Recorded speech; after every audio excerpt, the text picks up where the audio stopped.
नमस्कार दोस्तों, रूस ने सोमवार को कहा कि वोस्तोक 2022 सैन्य अभ्यास में चीन और भारत एक साथ तथा कई अन्य देशों के 50,000 से अधिक सैनिक शामिल होंगे। अब आप कहोगे हमारा तो सीमा पर तनाव है, रिश्तों में खटास है, फिर भी भारत और चीन एक साथ युद्धाभ्यास करेंगे। ये बात हजम नहीं हो रही। लेकिन दोस्तों, ये बात रूस की सरकारी समाचार एजेंसी तास से निकलकर सामने आ रही है। 1 से 7 सितंबर तक इसे सुदूर पूर्व जापान सागर में विभिन्न स्थानों पर आयोजित किया जाएगा और इसमें चीन, भारत तथा अन्य कई देशों के 50,000 से अधिक सैनिक शामिल होंगे।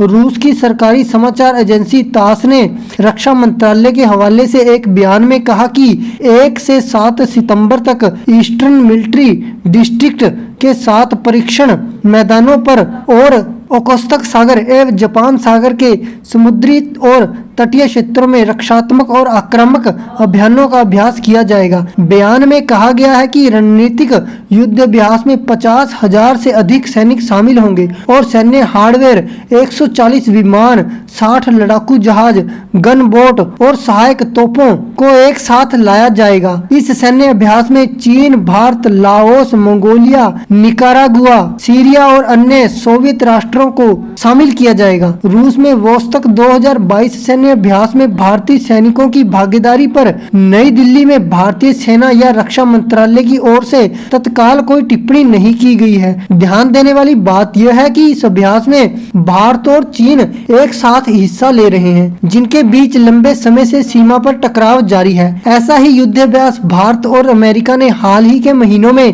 हिमाचल प्रदेश और उत्तराखंड में संयुक्त रूप से अंजाम दिया था। इसमें वज्र प्रहार नाम की एक्सरसाइज में दोनों देशों की स्पेशल फोर्सेज के कमांडो शामिल हुए थे। चीन के रक्षा मंत्रालय ने इस पर नाराजगी जाहिर की थी और कहा था कि वह भारत के साथ सीमा के मुद्दे पर किसी तीसरे पक्ष के हस्तक्षेप पर पूरी तरह से विरोध करता है और उम्मीद करता है कि भारत वास्तविक नियंत्रण रेखा के पास सैन्य अभ्यास नहीं करने के द्विपक्षीय समझौते का पालन करेगा। लेकिन खुद चीन पर पूर्वी लद्दाख में इन्हीं समझौतों के उल्लंघन का आरोप लगता रहा है, जिसके कारण गतिरोध लगातार बना रहता है।